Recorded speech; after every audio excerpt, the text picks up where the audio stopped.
Baseball family, welcome to this week's episode where we're going to talk signings, then we're going to get into the Angels Mount Rushmore, and then we're going to talk about who belongs on the Mount Rushmore for the Angels right now. 9 Plus Us presents the Baseball Together podcast with your hosts, Blackjack Brad and Kansas City Little Big Briggy Blue Eyes. And now, Baseball Together. Baseball family, welcome to another episode of our Baseball Together podcast. We're super excited to be here, and we're super excited you're here.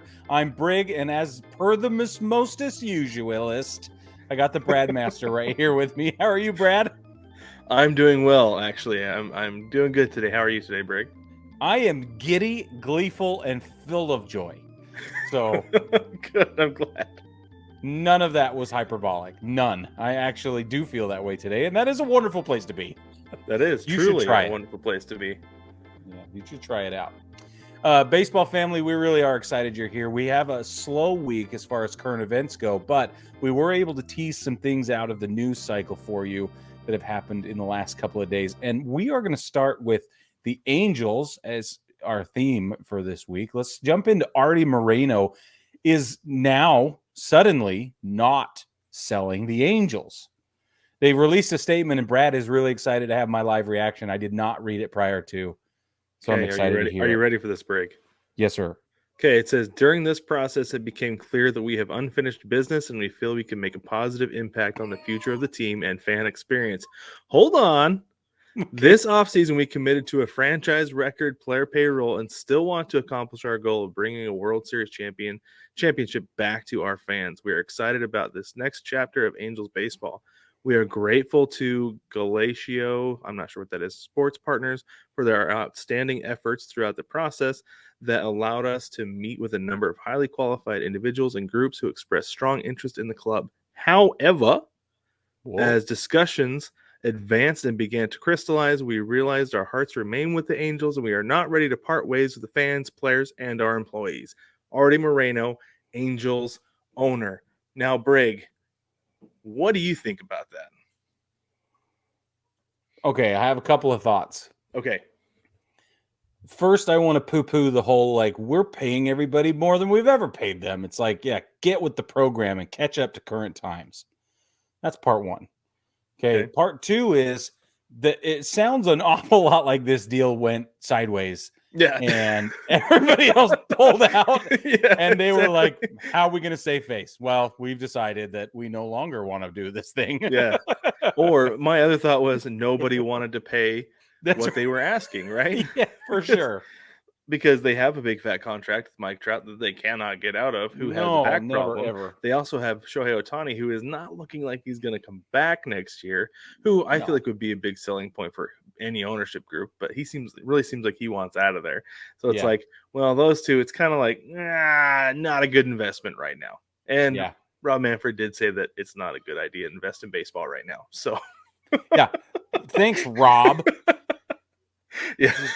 I mean, so front office style, back end ownership talk, when we talk to Samson, he makes it clear every time that Major League Baseball wants to keep teams with their owners in those cities. He doesn't want any of those changes because it will further enable the expansion opportunities with all the different fees and everything that come with that. Relocating is expensive and time consuming and a horrible process. And so what we don't want to do is I'm sure Rob is doing all he can in him and his cohort of owners to dissuade anyone from making any changes in the next 3 to 5 while they try and add a couple of different teams. Yeah, exactly right. You are spot on with that, Brig. I think you're absolutely right. But yeah, I just thought it was funny the whole time. And he's like, well, I think we should sell. And I'm kind of like, I don't know if now's the time. Yeah. Not exactly a seller's market in baseball these days, but no, especially with, like you said, or he said himself that they've committed a team record in payroll. Yes. Okay. Inflation, team value. Right. And also you've got Mike Trout, which is going to help you set a record pretty much any time. Right. Yeah. But yeah, now is not the time to sell, maybe a couple of years, but I could see why he wanted to sell. Yeah. Oh yeah. Absolutely makes sense. No, I just thought it was all so funny. It's like, no, you were not getting what you wanted. And Sorry, or I bro. think you're right, and they fell apart. It was pretty good. Let's hope that what happened, that what didn't happen, was that somebody found a skeleton in a closet, and that there was some big ugly secret hiding. Let's hope that is not the case. That there's some PR bomb waiting to go off. Like, we don't Well, need that in baseball. I don't know. I don't know how big of a PR bomb could be festering at Angel Stadium these days because of everything that went on with the Tyler Skaggs incident. Yeah, that's what I'm saying. Like, I don't think there's anything more to that because there was a full investigation and people are doing jail time because of that.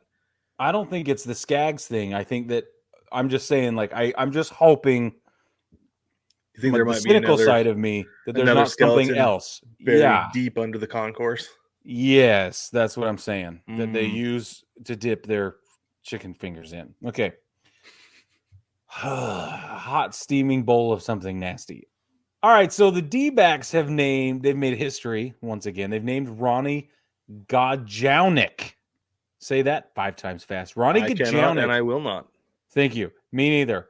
She has been named manager of the Hillsboro Hops at high A level. She's the first base coach, used to be the first base coach of the Amarillo Sod Poodles, which is their double A affiliate, the D-backs, back in last year, 22. And this is awesome. This is the first in the franchise history, obviously, but yeah, I think it's great. I Super think cool. it's cool. Getting more female managers into, or women managers into baseball, and I think I think we say this every single time. It's great to have another perspective in the game. Totally is. It's a big deal, and I think that it should continue to happen because sometimes the best way to fix something is to, I don't want to say break it, but bring in somebody else. And maybe it is breaking it somewhat. I don't know. Yeah. No, I don't think adding women to the mix is breaking anything. I think it's breaking the trend. It's breaking the trend. There you go. Right? Mm-hmm. Love that. So congratulations to Ronnie. Let's move on. Twins trade Luis Arias to the Marlins for Pablo Lopez. Yay! That's such a crazy trade. And there was more involved in the details, but that was basically that's highlight. The important part of it. Yeah. Right? Yeah. So Luis Arias was the batting was the American League batting champion. But then you go with Pablo Lopez. The one thing that's interesting is that Jewel sent this to me, that Pablo Lopez and I believe it was Marco Gonzalez, their last, since August, they had identical numbers. He's like, do you realize we get a batting champion for Marco Gonzalez? That's sure what it seems like, isn't it? Yeah, that does make sense. One of these things is not like the other. So I don't know what happened there and how the Marlins pulled that off, but they seem to have come out the winner in that trade, and it's pretty cool. Yeah. Yeah, it's pretty cool. So the Marlins also have reported that Jazz Chisholm is going to be moving to the outfield. Yeah, and I think that's fascinating personally because he's an infielder through and through. He's been playing second base for the Marlins, been great there, an all-star, upcoming superstar, right? Mm-hmm. And last time, off the top of my head, I can think of a second baseman who's moved to center field. Granted, Mookie Betts has moved to right? Yeah. And he's been fantastic. So there's that. There's that Not option. Unprecedented. Yeah. And I feel like Jazz Chisholm is probably closer to Mookie Betts than this other comparison I'm going to make. It is actually a player from the Marlins. It was D. Gordon, now D. Strange Gordon. He was playing second base for the Marlins, and when the Mariners traded for him, they wanted to move him to center field because there's, what is it? I don't know if it's necessarily a belief, but it's kind of a understanding that if you're an athlete, you can play anywhere on a baseball field, right? Yeah, that's but I very don't common. feel like that's the case. I know. We hear it all the time. Because, and I think that they say that center field in the big leagues is one of the hardest places to play because, I mean, first off, it's massive. It's enormous. It's huge. Yeah. Right. A lot of stuff that I've read the last year or so, because the Mariners had a rookie center fielder this last year, was that That is by far the hardest position to play in the outfield in the big leagues.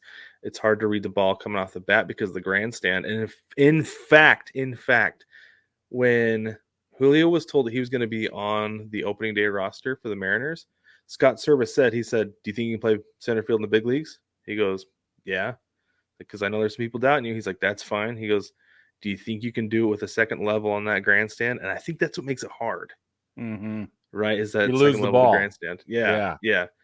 But I mean, we saw D. Gordon lose the ball a lot in center field in Seattle. It was pretty brutal. Yeah. I don't know though, and maybe that's why Mookie Betts plays right field Maybe it is. because it's But they not as say hard as center field. they always talk about the read and the jump and, getting it right off the bat and seeing it and being able to anticipate where it's going to be so that you can get yourself there. And that all of that has got to do with being unable to really track the ball the whole way. Yeah. Like even Paul O'Neill, who played right field, right? It's so interesting to hear him talk all the time about, especially Harrison Bader and how successful he's been. And he just applauds Bader constantly. Bader's a great center fielder. Yeah, he really is. And to hear a guy who's a terrific historical outfielder just tip his cap over and over and over again to a guy who plays center field, there must be something there. Yeah. And I played some center field growing up, but I don't think enough on the big field to know. Especially, I mean, there definitely wasn't a second level to the grandstand. Exactly. Exactly. So I don't know that I have enough experience on that part to be able to speak to it. But yeah, there's got to be something to it because Fernando Tatis couldn't make the transition smooth either. No. So no, but what's interesting is Aaron Judge does move over to center field and actually would prefer to be there. And maybe it's guys are natural outfielders, right? I don't know. I have no idea. Not sure. It's fascinating. Maybe we can get Jim Edmonds back on here to talk about it. Yeah, he would know. I was just gonna say. All right, now listen, Jim. Let's just talk today about playing center field. Hang on. We have some questions. Baseball family, if you have questions, let us know. We'll call Jim and see if we can get it back on. If not, we could just Q&A him and see if he'll issue us some answers to our questions. That'd be really cool. Yeah, that would be. Couple more signings. Out of nowhere, the Royals decided to pick up Aroldis Chapman. I mean, this was literally, I was like, what? It doesn't fit there. Like, I don't know, though. They had, who was it? Who was the dude who was always picking fights with when he was with the Reds? And I think he was with the Royals this last year. I can't think of his name off the top of my head. I don't know. I know what you're saying, but I don't know who it is. Yeah, it was Amir Garrett. That's what it was. Yeah, he's with the Royals. I'm like, maybe they want like a little bit more attitude. Maybe it's what they're going for. Like if they could get Yasiel Puig, they probably would. And maybe that's where Trevor Bauer signs. Oh, are they going to be the Raiders, the 70s and 80s Raiders of Major League Baseball? That'd be something. What if they do? I don't know if they'd win, but what if they do an entire image shift and they bring back some George Brett style fire and they just, okay, now that's exciting to think about. That would be. Then that would be fun too. Yeah, give us your misfits. A team that you could really hate for a lot of reasons. Yeah. No, that'd be like a Major League in real life. It would be. And it's like you're not coming to watch us because we're gonna win. You're gonna come watch because there's gonna be a fight. And there's gonna be something going on. We got attitudinal problems. Yeah, because I don't think there's ever been a baseball team like that. Because there was the Bad Boy Pistons, and like you said, the Raiders. Yeah, the Raiders. Hockey teams. I feel like that's just like what hockey is. But Grant, I don't watch hockey. But anyway, but no, like I don't feel like there's ever been a baseball team like that. No, that were just a bunch of baddies that had attitude problems. Probably Ty Cobb. He probably carried enough of that for the whole Tigers team when he was doing it, but I don't know what else to say. I think that's as close as you get, and that was 100 years ago. Yeah, exactly. Exactly 100 years ago. That's fantastic. All right, moving on. The Mariners, Brad, I want your opinion on this. The Mariners have signed Tommy La Stella. Ready to go. I don't have a problem with it. It's fine. I think this is the thing, is that when he was in Anaheim, when he's playing for the Angels, he was a starting second baseman. Yeah. I believe is where he was playing. If you have Tommy La Stella coming off the bench for you, you've got a pretty good situation ahead of him. And that's the way I see it, is that I look at him as a serviceable backup, a guy who can step in and fill the gap as needed, but I do not want him as a starter, and he's not going to be. That's what I was asking. Yeah, I wanted to know if, like, is this a pinch hit, pinch run situation? Is he even an effective pinch runner? I don't think so. Maybe he would be a pinch hitter just to, like, on like a Thursday night to get in there and get some reps, you know? Yeah. Can he drag a bunt? Do we even know these answers? Can anybody drag a bunt these days? Yeah, Kyle Schwarber. No, I was most excited about this, though, because I was like, now we can get my daughter Stella a jersey. Yeah. Got to make it happen now. Finally, right? Yes. Yep. That's awesome. what I'm most excited about with Tommy La Stella coming to Seattle. Mm-hmm. And it'll, on the back of Stella's t-shirt, it'll say the Stella. And that's exactly. That's unbelievable. Adam Duvall signs with the Red Sox, 1 year, $7 million. Nobody cares. Moving on. Just kidding. Do you care? I actually don't think this is news. Really, I thought it was interesting. Interesting. Why? I don't know, Brig. Probably just because he was part of the World Series Braves team a couple years ago, and he was one of the guys who was like a significant piece. And now, the Red Sox. Okay, so you've talked about how Brian Cashman likes to collect baseball cards. Totally. I think the Red Sox have started to take that same approach because they're just like, this guy was on a winning team. This guy was on a winning team. This guy was good over here. Just bringing all these guys in. Like I saw that Tapia he played for the Blue Jays last year. He just signed a minor league deal with them today, which I think is interesting. It's a minor league deal, and this one's 1 year. I'm like, what's going on? I don't know what Chaim Bloom is doing over there. Well done, Brad. It's so weird. Congratulations on that pronunciation. That was fantastic. Thank you. This one, though, is really interesting. Nelson Cruz has signed with the Padres on a 1 year deal, $1 million. That cat is 42 years old and still pulling the ball. It's so fun because what did he bat? 239 last year? 234. He led the team with 6 RBIs, which it's like, what? I think it says a lot about the Nats, though. Okay. The Walgreens Nationals last year. Yeah, but it's leading the team with 64 ribbies. Okay, that's true. The leading the team stats, but he still batted 234 against the rest of the league's pitching. Right.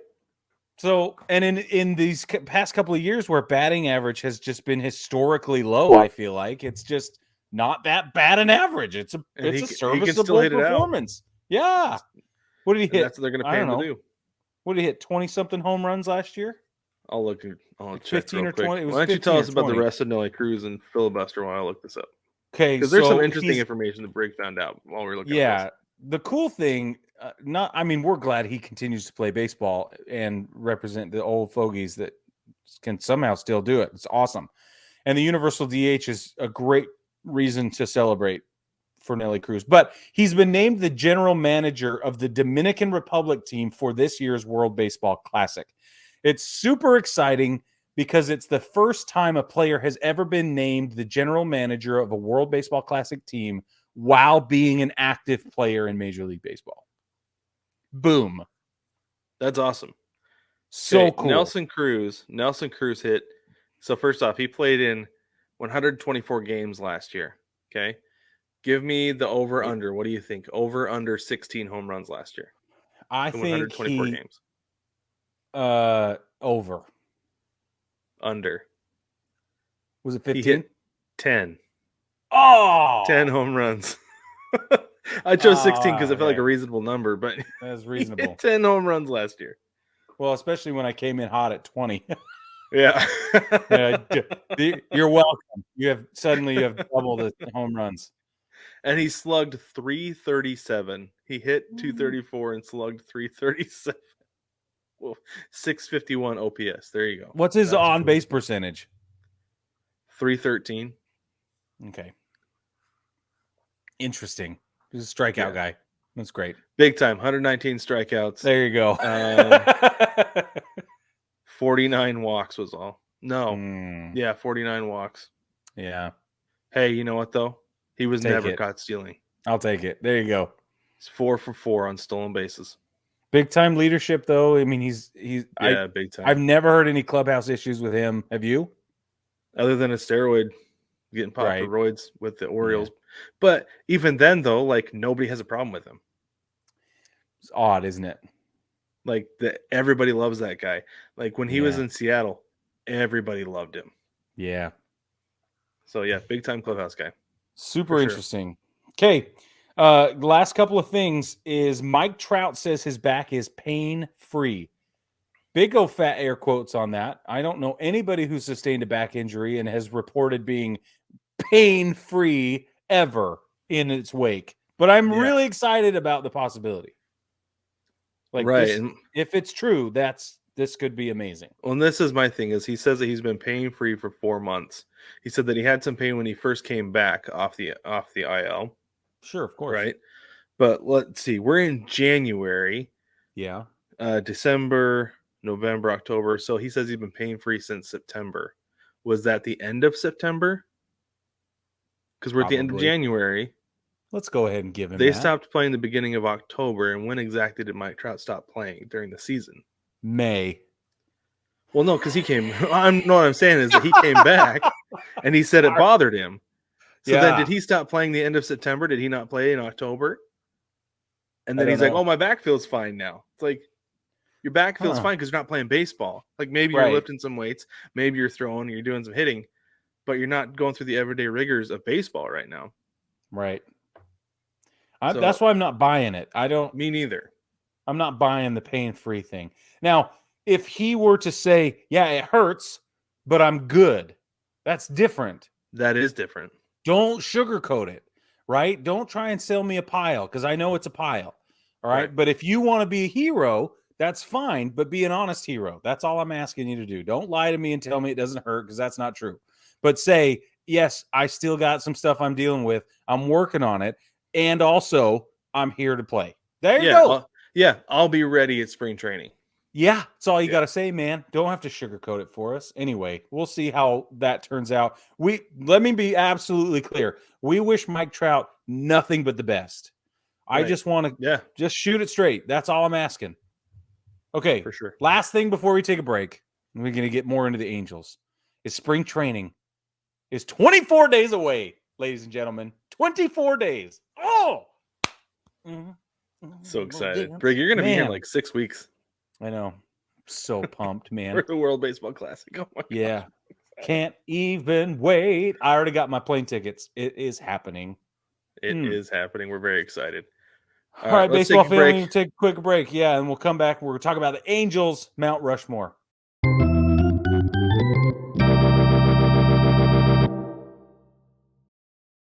Welcome back, baseball family. So like Brig teased us with, we were talking about the Angels, at one point known as the California Angels, also known as the Anaheim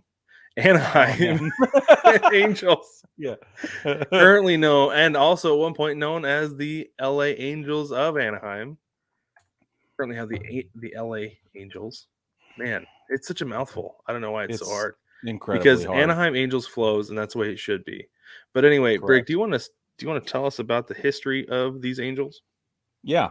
So it was a franchise option in 1961 is when they came into the league. So they have not been around very long. It's 62 years total as of right now. In that time, they have a win-loss percentage, 4,885 wins, 4,927 losses, putting them at a 498 win-loss percentage. They've had 10 playoff appearances, 1 pennant, 1 World Series victory. That was 2002. And we are going to talk about the people we think deserve to be on the all-time Angels ever list, ever, of all the evers. Okay, before we do that, Brig, though, I have the origin of the team, of the team name. Okay. Okay, so this is from teamnameorigin.com. I'm just going to read it to you because it's, I don't know. Anyway, the Los Angeles was awarded an American League franchise in 1961. Gene Autry bought the rights to the new team as well as the Angels name, which was previously owned by Walter O'Malley, a previous Dodger owner. Ooh. Why Walt had the rights to the Angels name is beyond me, but why not, I guess. I'm sure Gene paid a pretty penny for it. And that's the thing that's always been interesting to me is like, why not name a team the Angels in Southern California? Yeah, Because totally. for those of you who don't speak Spanish at all, Los Angeles means the Angels.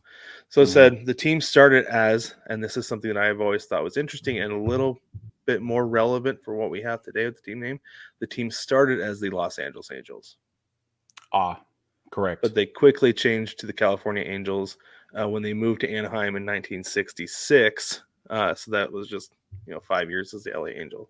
Once the Walt Disney Company took ownership in 1996, they changed the Anaheim Angels, and then there's a new ownership group currently with Arte Moreno in 2005. Again, changed to the Los Angeles Angels of Anaheim, as we've talked about before. Again, because it's all ridiculous, just only to tap into the LA market. So that's it.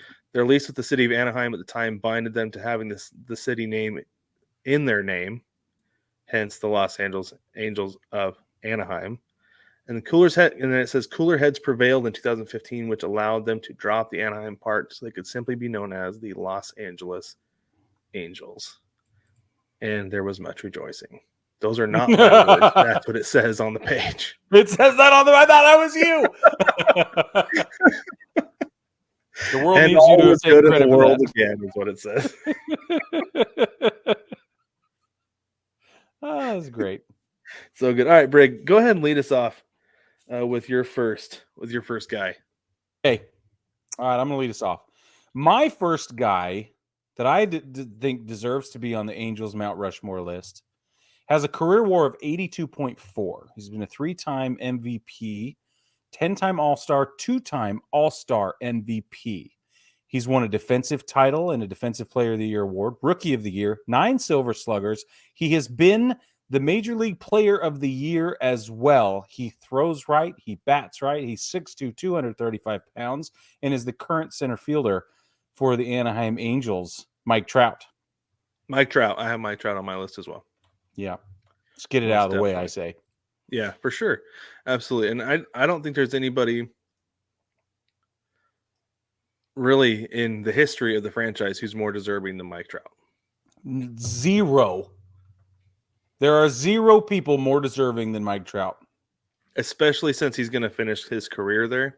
I don't know that he necessarily deserves to be middle with his face prominent because I have somebody who deserves that spot instead. Okay. But, and if Mike Trout makes it to the World Series, he doesn't have to win it. He just has to make it to the World Series because the franchise only has 1 appearance. Yes, they won then. Yeah. But if he gets the team another World Series appearance, yeah, lights out. 100% lights out. He spent 12 years with the organization. That's his entire career.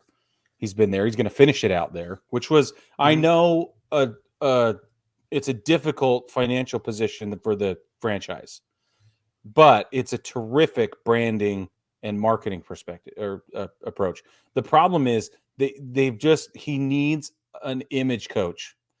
He needs a PR support team or something. He released something the other day. I sent it to Brad. And they were doing a giveaway, right? Yeah, and you could tell he was reading it, and that was all the life he brought to the party. And the rest of it was just so dull and boring. And I thought, Mike, you could be so much, Mike. And I get it. He doesn't want to be. Clearly, he's had opportunities. He's made it very clear through apathy, if nothing else, that he doesn't want to be the head honcho, king poo, face of everything. Well, fine. He doesn't have to be. I'm just saying he could be. And this is one thing that I've thought about too, is that and maybe Major League Baseball is he doesn't want to talk. He's not necessarily great at public speaking. We don't want him to. You can put him in front of a camera. He never has to speak a word. It's true. Because he is so recognizable among baseball fans, and just having him be recognizable among non-baseball fans would be an absolute game changer. Because non-baseball fans have no idea who Mike Trout is. But everybody knows who Aaron Judge is, just by contrast. Shohei Ohtani. Shohei Ohtani, And I'm sure even Trout's Fernando fine with that. Tatis Jr., But you know? Yeah. It's fascinating. Yeah. I maintain Major League Baseball is missing out on a massive opportunity by working with PlayStation to paint Mike Trout with white paint with red stripes and calling him the God of War. 100%. Has been for a very long time. Yeah, you've been making that point for years. With Like an 82.4 career WAR? Are you kidding me? That's what I'm saying, man. It's insane. And I know WAR isn't everything, but my goodness, does it go a long way in explaining, telling the whole story. So anyway. Yep. All right, Brad, we crossed over on that one. My last thing with Mike Trout, I feel like he is like the poster child of WAR. For sure. But he's like the reason that stat is popular and mainstreamed and people understand what it means. Like, just look at Mike Trout. That's like the definition of WAR. Oh yeah, okay, yeah, he's a problem. Yeah, he's a problem. And when he's not there, that's a problem. Exactly. Either way, it's a problem. Yep. Okay. I will go with so Mike Trout was going to be one of my first two. I'll go with my other one that I was going to do in this part of the segment. This guy was born in the Dominican Republic, February the 9th, 1975. That's why Mel and I were actually married on February 9th, because this is her favorite player. Oh, I know who it is. Yeah, I thought so. He was born on February 9th, but that's not why we were married that day. But anyway, this is Vladimir Guerrero. Yeah. Hall of Famer, MVP, 9-time All-Star, Home Run Derby champion, 8-time Silver Slugger. Vlad Guerrero goes down in history as the best bad ball hitter to ever play baseball. Oh, that's the truth. The dude was hitting curveballs that were bouncing off the ground in front of home plate. Like, you don't see it. Yeah. You don't see it. Ichiro was a great hitter, one of the greatest all time, but he could not hit bad balls the way that Vlad could because he was leaning out of the box as a lefty. Yeah. But man, Vlad stuck in there and he was he was committed to those pitches and he could make the adjustments. Yeah. And I don't feel like that's the part that he gets the credit for, is being able to adjust that quick, his body and his swing, and still put solid contact on the ball. Come on now. True, man. Unreal. It's true. That's a good point. And when you look at his swing and his stance, it's just beautiful. You can tell with his elbows up so high that he's just waiting to scoop up anything. He looks like a vacuum. His position, he's just great. Anyway, and he hit everything. Yeah, absolutely. And he was one of those guys who, I mean, speaking of being a problem, he's one of those guys you knew every time he came up to the plate, it was going to be a problem for you, especially late in the game. That as a Mariners fan, watching him with the Angels, it's just like, dude, just like, can you like not for once?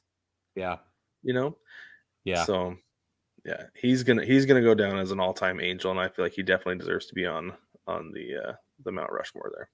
I think you're right. I like that pick. How many do you have left? I have 2 more. Okay, I have 3. So let me go one more time, and then we'll take a break. Ahead. Okay. All right. My next guy did not spend his entire career in Anaheim.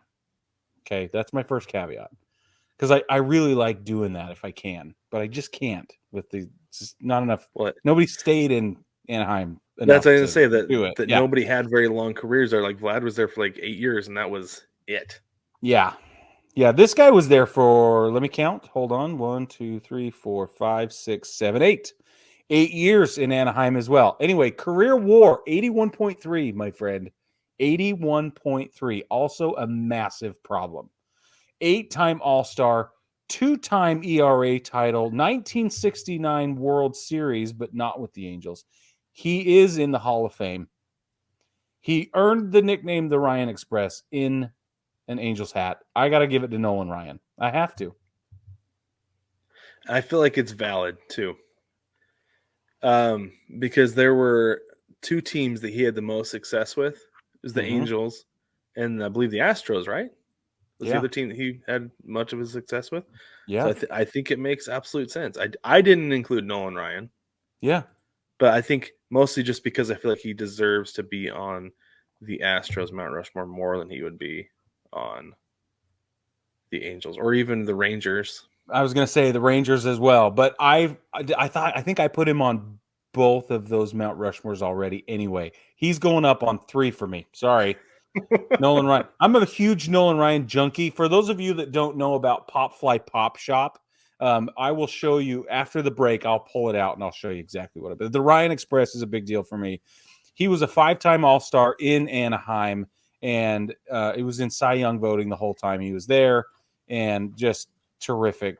We couldn't say enough good things about Nolan Ryan. I shouldn't have to. If you don't know who Nolan Ryan is before now, so if you're new to baseball or new to the history of baseball, then you really need to go look up Nolan Ryan and his career statistics to understand how dominant he was compared to not only his contemporaries, but absolutely blowing current pitching out of the water in just about every statistical category. So it's really, he's an important character to note. So here's a couple interesting things with Nolan Ryan. He holds the record for the lowest hits per 9 ever over his career, 6.6 hits per 9, which is enormous because he threw so many no-hitters. That's why he's there. But it is, I've always thought it's interesting. He never won a Cy Young award. Right. Bonkers. But then he's also kind of like got a Cy Young thing going here, right? Cy Young is known as the winningest pitcher ever. He's got more wins than everybody, but he's also got more losses than anybody. Correct. Nolan Ryan, true to power pitching form, has more strikeouts than anybody in the history of baseball, 5,714, but he's also got more walks than anybody, 2,795. Kind of a Jekyll and Hyde thing, but also, like I said, the power pitching thing, that there was a while in his career where he really struggled with his control. There was 1, 2, 3, 4, 5, 6 years where he led the league in both strikeouts and walks. Yeah, right, exactly. But he also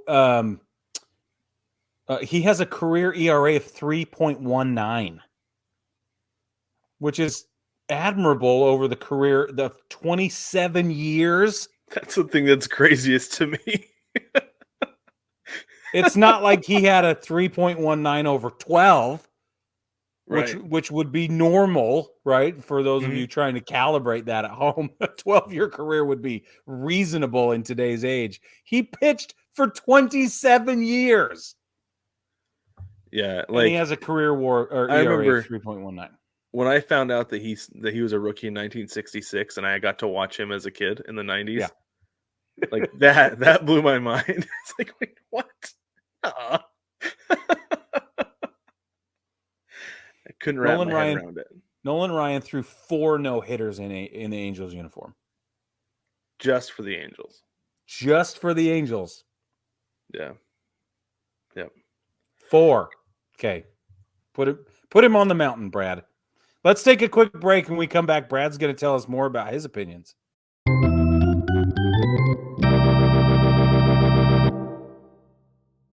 Welcome back, baseball family. We're talking about the Angels Mount Rushmore. For those of you Angels fans out there, we really need to know, are we way off the mark here, or do you agree with us? Because we're pretty sure we're right. But we have a mailbag where you can come at us if you want to. You can. It happens all the time. You can also drop stuff in the description or in the comments box on YouTube if you're watching here, or on Instagram or whatever, TikTok, wherever you find us, and let us know what you think for the Angels Mount Rushmore. But so I'm going to go first, or Brad's going to go first, and then I'm going to do 2, unless we overlap somehow, which is entirely possible. And then Brad wants to go last. So we've kind of switched up the back and forth on us a little bit. Brad has a special request. He wants to be the one to go last. So go ahead, Brad. Give me one of yours, and let's see if we overlap. Okay, so I have 2 left. My first one might be somewhat controversial. I don't know. But this is a player who has only been in the league for but a few years. And you knew I was going here, right? Oh, yeah. Right, he's got 5 years under his belt, but he's already got an MVP, Rookie of the Year, 2-time All-Star, Silver Slugger, Major League Player of the Year, Shohei Ohtani. I don't know how you can't, like, he could leave after this year and he would still belong on the Angels Mount Rushmore because of what he did in an Angels uniform to make them nationally relevant when their best player and one of the best players in the league, like we talked about, was not marketable. Absolutely. And everybody knows who Shohei Ohtani is because everything he's doing, the only benchmark we have for it was Babe Ruth, and he's doing it better. He is doing it better. He has a career WAR of 24.8 already, just in a handful of years. Mhm. He has led the league in all sorts of statistics as a pitcher and at the plate. And doing both of those together is just unprecedented, which is why I also put him on my list, Mr. Brad. Very good. Excellent. As he should Yeah. be. And the thing that's funny is, like, we can't talk about him for very long just because he hasn't had that long of a career yet. But every time he steps out on the field, there's a chance for history to be made. I mean, there's always a chance for history to be made. But it's literally like nobody has ever done what he has done before. Nobody has ever struck out 16 batters and hit 3 home runs in a game. But I'm sure that Shohei Ohtani is going to do it. Oh, yeah. If anybody, right? He's the only one that could. He's the only one who could do it. And I think he's going to do it at some point. I agree. Okay, since we agreed on that one, and since I had 2 slots left, I'm going to go ahead and throw my honorable mention out here before I do my official 4th pick. Is that cool? That's cool. Go ahead. Okay, my honorable mention edged out narrowly by a couple of these other names, but my honorable mention was also a Rookie of the Year, also spent 12 years or 14 years in the league entirely in an Angels uniform. 2002 World Series. He led the team to the 2002 World Series, and that is an enormous part of why he gets as much consideration. Career WAR 40.5, right field, Tim Salmon. Tim Salmon is honestly, if it wasn't for Shohei Ohtani, he would be easily on this list. Yeah. So he was one of my honorable mentions. He was like my 6th guy. But for me though, it was like I said before, I was a big Tim Salmon fan. I wasn't an Angels fan, but I liked Tim Salmon because I was familiar with him. And there are guys who you associate with different uniforms. He's the one I associate with the Angels, at least until recently, right? Yeah. So I think that's solid. I think it's a solid honorable mention, Brig. Thanks, dude. I appreciate it. Okay. I forget that I get to go again. This is so fun. My next guy also has spent 19 years in an Angels uniform. As a manager. Yeah. Oh, what a guess. Yeah. How did you get there? Wow. Can't think of anybody else who's been with that team for that long. Exactly. World Series manager, 2-time manager of the year. He brought them their pennant that they have, and it's Mike Scioscia. You just can't talk about the Angels' history without talking about him. He began his managerial career in Anaheim in the year 2000. He was relieved of his position in 2018 at the end of that season. Was midway through the season or at the end of that season? I don't remember. I think it was at the end because they won and lost 80 and 82 games. So yeah, it was the end of the season. Anyway, he is not only the longest tenured manager in the history, but he's obviously the winningest manager. His personal win-loss percentage is 536 overall, and a team that has a below 500 win-loss percentage overall. That is a big part of why he belongs on this list. You can't talk about the Angels' history without talking about Mike. You just can't. Right. I absolutely agree with you. And the whole time he was there, the Angels were, well, I don't want to say the whole time because those last couple of years kind of got brutal. But for most of the time, the Angels were a formidable contender in the AL West. He kept them competitive for just about the entire time he was there. Even though like they obviously peaked in year 3, they were a problem for the AL West for most of the time he was there. They had a below 500 record with him there 1, 2, 3, barely 4, 5, 6, 7 times if you count the last 3 seasons that were pretty rough, which we've talked about. But out of 19 years, barely too. Yeah, out of 19 years, he was at or around 500 or above or at 500. It's awesome. Yeah. Yep. Yeah, he was another fixture for my wife with the Angels. She's like, I love Papa Scioscia. Yeah. She loved Mike Scioscia so much. Rightly so. Yeah. Brought the team any winning hopes at all. Yep. So there you go. I think he deserves to be off to the right or left-hand side of the Mount Rushmore. Anyway. Excellent. All right, Brad. The world awaits, my friend. Which Okay. controversial pick are you going to swing at us? All right. So this thing has been around for a long time. Okay. Iconic around the league, the nation, Okay. taking the whole thing by storm, made its first appearance in the 2002 World Series run. Okay. I submit that the World Series MVP of 2002 was not Troy Glaus, but instead was my fourth nomination for the Mount Rushmore for the Angels. It's the Rally Monkey.